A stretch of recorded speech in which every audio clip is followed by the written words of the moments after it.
No way, right? Excellent condition.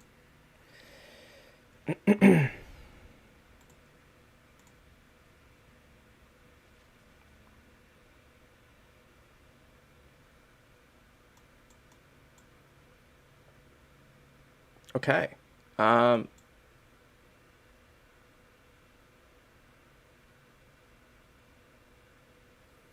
that is so janky. Like, I don't know. YouTube at the moment currently has like my last podcast length or duration length, like as the set amount. So I can't even tell if this is currently working. Oh, that's so sad.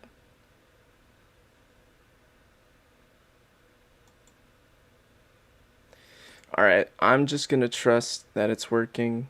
I'll have it recorded anyway, so in case like things fuck up and I need to re-upload it, I got it at least locally. Okay, so happy 15th podcast. It's actually kind of crazy that I've been going for this long. I didn't think I had it in me to continue talking like this. Um, I think to some degree I've had like discouragement. I was uninspired to do more like these podcasts sometimes, but I've been pulling through. I'm proud that I stuck with it. I don't know if I'll continually be inspired moving forward. I'm still in this hopeful mindset that it's the market. The since the market is timeless in this kind of realm, like you can pick up anything at any time, and there's just no telling if that'll happen or when it'll happen. But it's the idea that the work and the perspective that I share will help someone else clarify the own experiences that they go through their own life to generate their own perspective. I think that's the biggest impact that I could ask for. And I think to some degree it's already working. I mean, we have one community member in the Discord, and her and I talk like extensively outside of the podcast material or outside of the community. It's wonderful. I think creating those relationships is very meaningful to me. And I know there's other people who share that same sort of meaning through exchanging perspective. Yeah, I think it's pretty cool. Happy 15th. I don't know if we'll continue going to like 100 or maybe it'll just continue going. Maybe I'll just keep doing this every Sunday. There's gonna be times where like schedule wise I'm gonna have to back out, but I think I should know in weeks in advance whether or not that's happening. I think even though I get uninspired sometimes, I'm sure I'll just continue doing it even as I'm uninspired because it's something I want to hold myself like responsible for. So, yeah, you know what? Pats on the back. Thank you guys for listening, especially if you're in the future or listening in the present. Yeah, it's a great time. Okay. So today I want to talk about like the reflection process. And the reason why is because I feel like a lot of my identity has been revolving around figuring out how to reflect properly. And there's ways to I think a lot of people when they take a look at their past achievements, they can't take pride in the things that they have objectively achieved. And they can either do that well, it's all subjective anyways, but most people lean towards like when they take a look at the experiences that they went through, they try to give themselves as much credit as possible. And you see that for a lot of people until they're humbled by the idea that they didn't actually do all the things that they did, and they try to give themselves more credit than what that experience was accurately entailing. But then there's other people like me who take a look at an experience and degrade your contribution in that interaction to a level where you don't feel like you made any meaningful impacts or like your existence in that situation was so meaningless you that you just look poorly on yourself. And so reflecting accurately is how I feel like most people should. Well, it's a lesson that most people should learn, because being accurate means you can have faith in the objectivity of your analysis of of your subjective view of an experience. And so you need to make sure that you're trying to hold yourself accountable to coming to the truth and not coming to whatever shortcoming perspective that you come up with after going through an experience. So, for example, I would say over the last 3 months at my internship with T-Mobile, there were ups and downs with it, and the reason why I've spent a lot of time reflecting on this environment, or my life being in this environment, is because I don't feel like I was enjoying it. And I think what's worth my time is something that is enjoyable. So if at anything at all I need to, or like, I'll make the decision of whether or not the balance of what I want and what I'm struggling through is worth it. And for that reason, like, the experience as a software developer at T-Mobile was going to outweigh the, or rather, like, it was better to endure that suffering for the benefit of my future career than it was to just drop out, even though, like, all the signs contributing to my discontent was from that job in particular. So being reflective has a bunch of steps to it, and I think a lot of people have taken at least some of my perspective as something helpful for them to use while they're reflecting on their own. So I figured I might as well just share this in a podcast format. And really, maybe this should be under Spencer's segments. I still have yet to do any work regarding the two pieces of content that I really wanted to do for that. Maybe I'll do that this week. There's going to be a 2-week period where I don't have anything to do. I'm coming up to the end of my internship, as well as I just finished my summer quarter this past week. So it's, yeah, I don't know what I'm going to do. It's going to be pretty boring. But anyways, on to my portion on reflection. So why is reflection important? Because I think for most people, you need to have a sense of meaning as you live out life. And the best way to understand whether or not you're living meaningfully is if you're reflecting constantly over the various factors that contribute to why you live meaningfully. So that's why it's important. It's really to optimize how well you're feeling mentally, physically, or just like your existence as a whole. Like, your existence as a whole needs to be treated as if it's important. And so you need to spend the time to reflect in order to figure out what the condition, your own sense of your existence, and how meaningful it actually is in the way that you want to live it. So a couple steps that I go through when I'm doing the reflection process is I ask myself if I'm satisfied with the conditions that I'm in.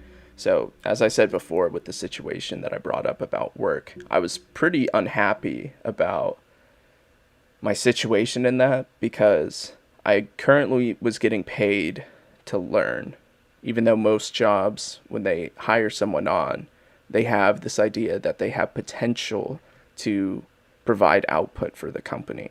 And so that was the expectation that I had going into the internship in general.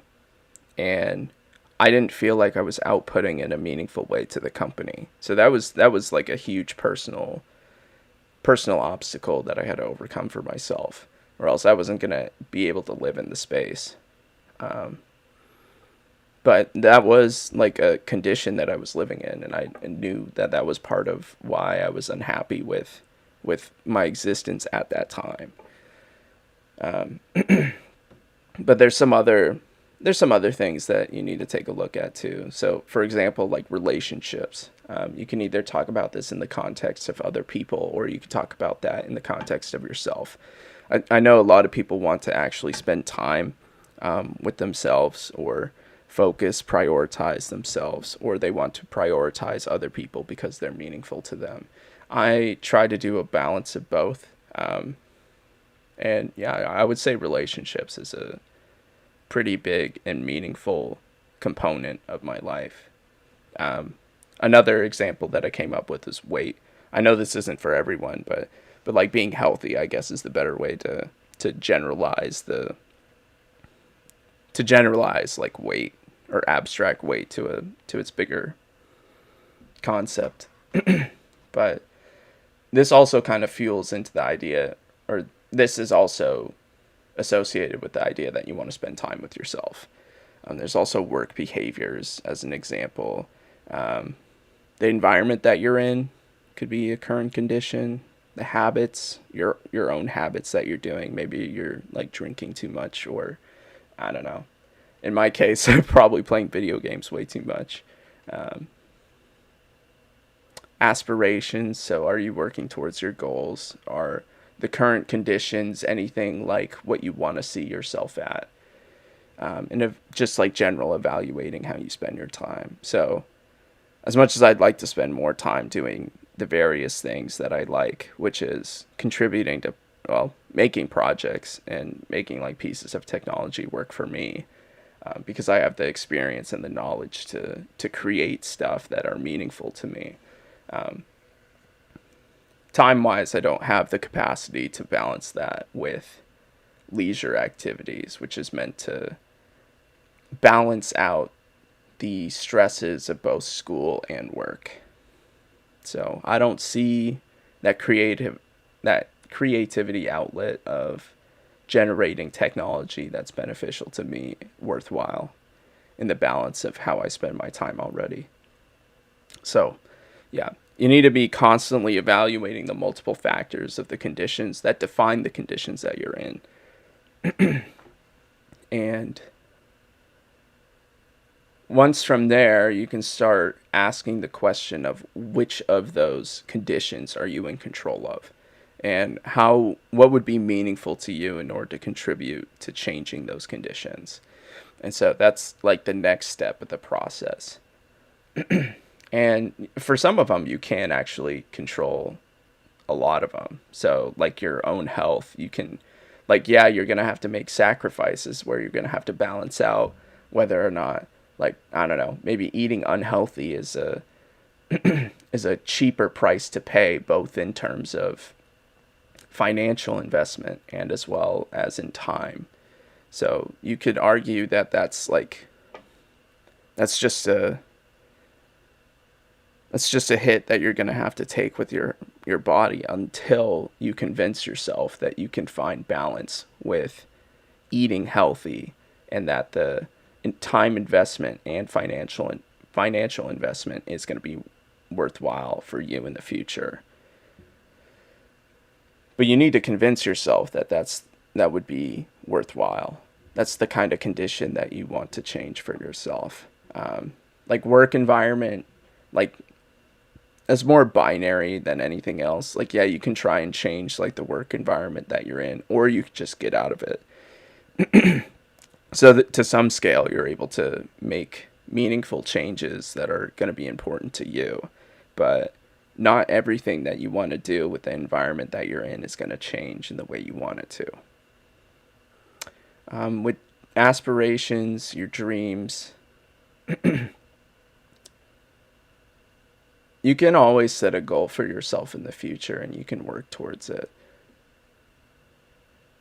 The question is it how much time are you going to spend in, even though you have everything else to balance in your life, how much time are you willing to dedicate to busy yourself or add extra stress to yourself in the current balance of how you're living life already?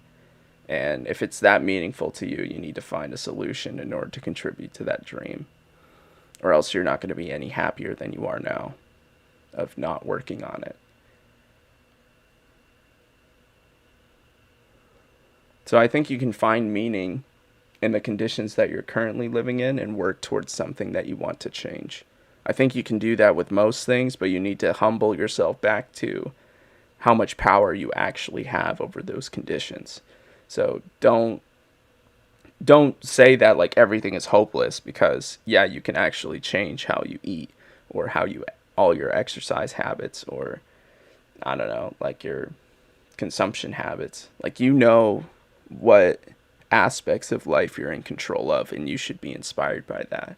The second you become discouraged by all the extra work that comes along with making those changes to that will inevitably unbalance your mental health or physical health, is when you need to reevaluate a better solution.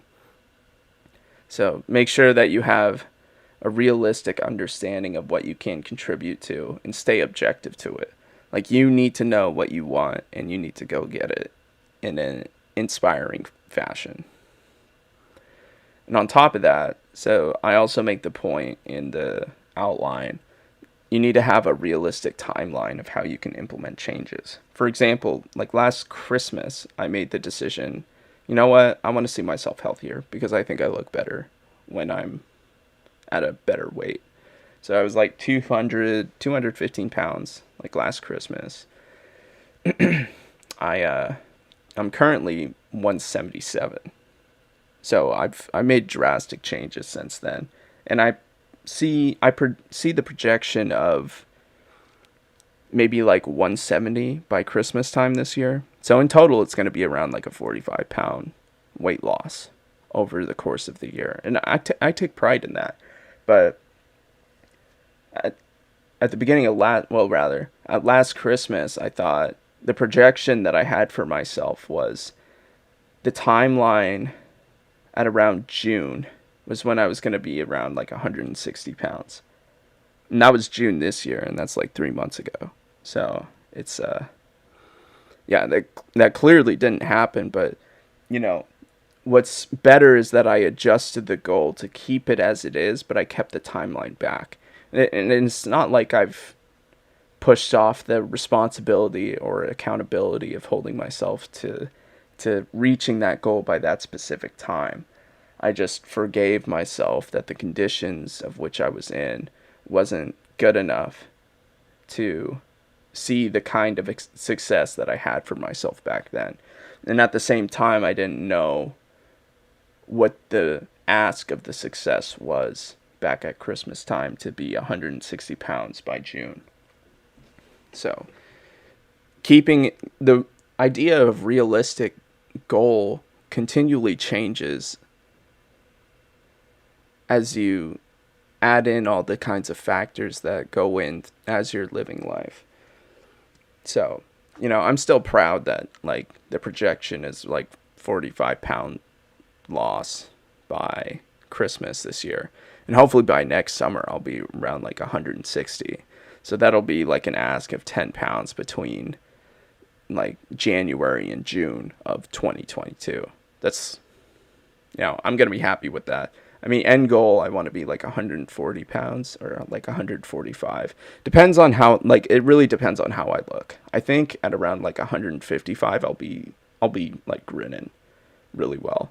I think I'll probably have like a lot of weight loss, but I mean, I retained a bit of muscle from my oh gosh, weightlifting days. I don't know why that was so hard to remember, but yeah. So like when we like adjust towards the end of the goal, I just know that I'll probably be proud of myself by that time. And however way I look, and what I'm proud of how I look, or when I'm proud of how I look, is when I'll know I made it.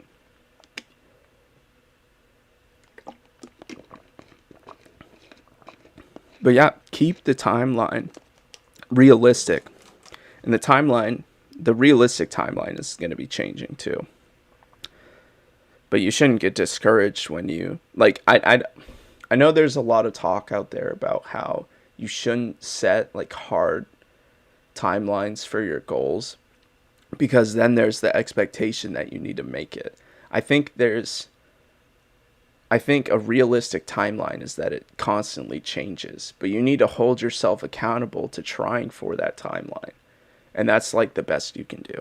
If it changes, it changes, but you know, you need to at least have some form of measurement for yourself that you can be proud of. That you gave the goal an actual try, a merited try, and to be proud of that. Okay. And if like a goal is postponed because you have like different conditions conflicting with that goal, what kind of mentality is going to get me by? So I know for some people, if I'm not doing the things that I want to be doing, I'm probably going to quit out of it, or I'm probably going to like reduce my conditions down to, or reduce the priority of conditions down to a point where I can prioritize the ones that I want. So like when I'm postponing different values that I have of my conditions, if I have to wait a certain time, I either need to have a good reason to wait for it, or I'm going to try everything I can to make sure I can prioritize the thing like now, because the motivation being there is probably like the biggest factor in me getting stuff done.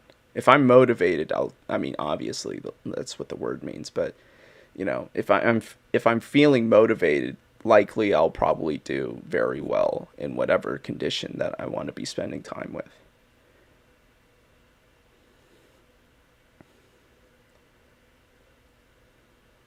Okay. I'm cool with that for now. How often should you reflect, and what is the trigger condition? So, I mean, this answer would vary between people to people. I feel like there's some people who don't reflect often because they're content with where they're at. I think there's other people who don't, who feel discontent with, or are sensitive to how discontent they feel to certain aspects of their life, and maybe not others. So maybe the idea of reflection doesn't come up as often as they want to. Um, but for the most part, I would generalize that my own reflection process happens when I'm feeling uninspired about a certain condition. Because the conditions that hit me hard are the ones that will motivate me to reflect on that. So if I have a bad interaction with one of my friends and I say something kind of off, or say someone else says something kind of off to me, I'll reflect back on that and prevent it. Well, I don't know. I'll make changes necessary to make sure if it's on my side, I won't do it again. Or if it's what someone else said, I'll either hold them responsible, or I'll just let it sit there without actually doing anything about it. Or I don't know. I don't know what I'll do. It's just like a reflect on how you want to best approach the thing that bothered you, or the conditions that bother you. So you need to make those decisions for yourselves. But when I start feeling uninspired, so for my weight, for example, I was uninspired that I was 215 pounds, and that like I just wasn't looking good when I looked in the mirror. So I wanted to make that change for myself. That you know, it'd be nice. It'd be nicer. My existence would be nicer if I was at a weight that I was proud of, and I looked a way that I was proud of. And so I decided to change my weight. But I think at the earliest times when you're starting to feel uninspired by a condition in your life, or by your existence, then you need to start reflecting, because reflection will be the process of how to eliminate the things that you're not proud of, or the things that you need to distance yourself from, or the things that you need to change if it's something that is going to be with you forever. And this was an interesting question that I posed for myself, and I'm not too sure if I have the right knowledge to answer this. The next thing in the outline is, at what stage in your life are you capable of reflecting? And that's difficult because I feel like there's plenty of people who get uninspired by their conditions and have like mental health problems or depression at like young ages. So in some sense, like your entire lifetime, you have an understanding of the conditions that you're in, and you can be uninspired by them. So does that mean that you should be capable of reflecting at any point in time in your life?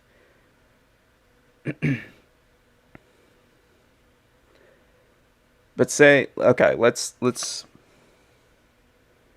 me give you a story about like my own depression history. So, I was so uninspired by my life, and I actually had the data to back up that everything that I had done at that point in time was failing by the standard conditions of how you would define success and failure. So, I was failing school, I was failing a relationship, and I failed my network because they held me responsible for getting stuff done in the realms that I've spent time in. And so after failing all three of those, I had a very realistic perspective that I had nothing to give. So like my potential was clearly nowhere. like it Especially considering like you get that feedback that you're just failing everything. That means that you're just kind of a waste of space if you have that mentality, which is what I had. So, I understood the signals enough. And frankly, I don't think they were wrong. But it got me to a point where I wasn't happy with myself. And nor did I have a right to be happy about myself at that time. So, at what stage is like the reflection process actually applicable to your life? And that's hard to tell. Maybe I didn't reflect enough. Or maybe I just wasn't being honest with myself. Who knows?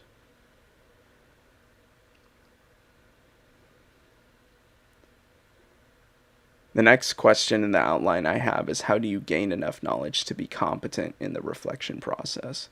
And I don't know if I can necessarily answer that in the direction that we went with that last question.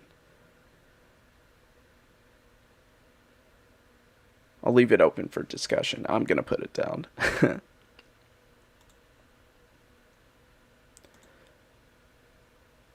Okay.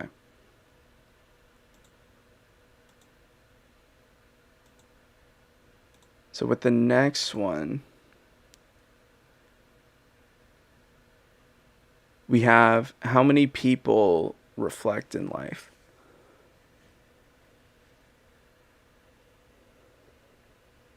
I don't know if everyone necessarily has the same mindset as I do when it comes to reflection. But I think it's a very important like step in the process if you're trying to be, especially for people who are authentic. Because if an authentic person isn't doing something that they want to be doing, then they're going to just drop it. And that's kind of the mentality that I have. So I get like I'm very intolerant of being someone that I'm not. And so that's why like I'm always reflecting on behalf of myself. It's like, does this contribute to the character that I have of myself or that I want to be? And so that's the cycle of reflection in of itself, because it plays with the goal of me being myself in the way that I want and how I live life. So I don't know if everyone is able to do that. You have this idea that like that people align with certain ideas that other people have, like political leaders, for example. You get people who align themselves with like certain politics. Like, I'm a hardcore Democrat, I'm a hardcore conservative, hardcore Republican. It's It's like, I just don't know how you can label yourself like that. Do you just give away your whole identity to the group identity there? Is that what people do? Because the group identity has more meaning than the individual. I don't know why people do that. It's an interesting idea. But you can definitely understand that there are people out there who do that sort of thing. And I think there's less individuals who take their individual identity above the group identity. I don't even see group identity even on the scale. Like, there's no reason for me to group identify with anything other than to just label, because I don't know. It's a weird topic, right? Because I wouldn't identify as like a Democrat or Republican, but I would identify as like a male, you know? Is that just a biological truth, or is it like a constructed word to associate yourself with the specific biology of human?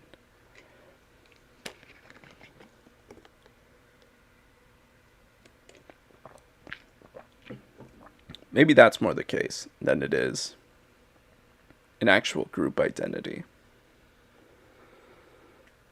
Hmm.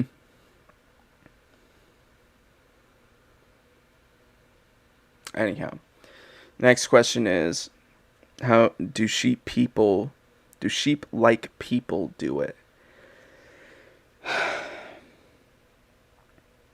I think at some point in time someone's going to have to like reflect upon their actions if what they're doing is meaningful to them.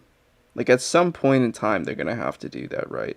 Or maybe the question never comes up as they're like following a specific identity that's not theirs, or like a specific group identity that's not theirs.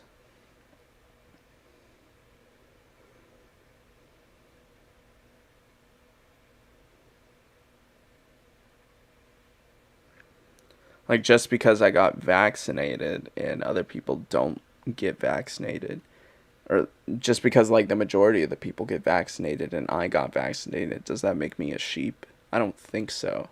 I think because I have my own reasoning for, or rather, it's not that it's like my own reasoning, because there's going to be other people out there who have the same reasoning of as I do. It holds individual meaning to me that I'm getting the vaccine because it's in the best interest of myself and the ones that I care about.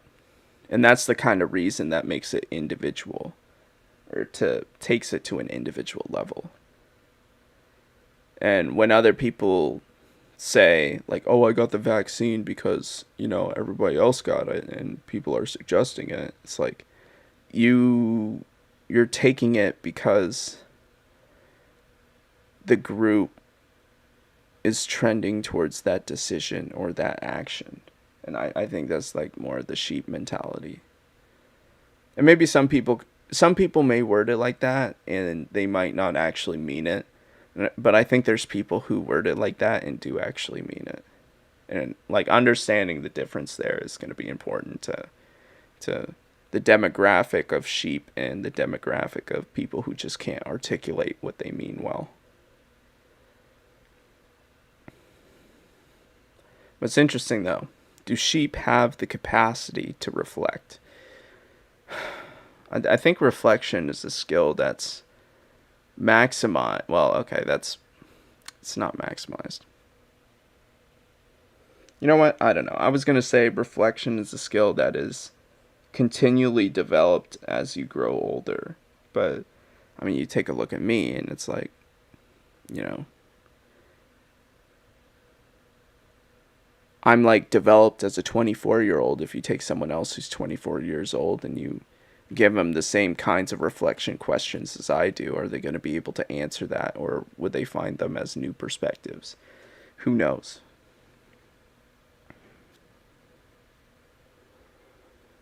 Who knows? I guess it really is up to the individual whether or not they think the reflection process is something worth humoring for their time. So I posed either that they don't have capacity, which I suppose is an option, or is it the intentional decision to follow the meaning of other people? When you're a part of the herd, right? there's less responsibility on yourself when things go bad or when things go great. And so I think that's a safer bet to have like a sheep mentality. Because if you're following the herd, then the odds are that like you're either dying together or you're succeeding together or living with together. So maybe there is some like intentional decision to just follow with everyone else because it's the safe choice. Does that mean that they don't have the capacity to reflect? Well, I mean, I guess that line of thinking that I just described would consider the fact that they've balanced out, or rather, they've weighed out the possibility of being an individual and being like an outcast from the herd. Or if they're a part of the herd, then they get some guarantee of safety and group success and group identity. Which is interesting. From that perspective, yeah, like I think if you wanted that sense of security, then yeah, I think the intentional decision is a very real possibility. Okay. I'm going to keep it short and sweet for today. I just wanted to get that out there. I'm also kind of happy with how this one went. I still think I had like filler words in like the discussion today, and it's more like a one-sided discussion. I don't know why I just said that, but I think I had less filler words in how I was describing things. I still think there's stuff in there, but I think overall my sentences flowed pretty well. Okay. Anyways, I'm just going to call it there. Happy 15th podcast, everyone. I'll see you guys next week. I won't know what we're doing. I know last week I I mentioned Alon doing a music discussion, but I don't know if I'll just keep it up in the air for whatever we're doing. I'll have something generated for next week, for sure. Okay, thank you guys. I'm out.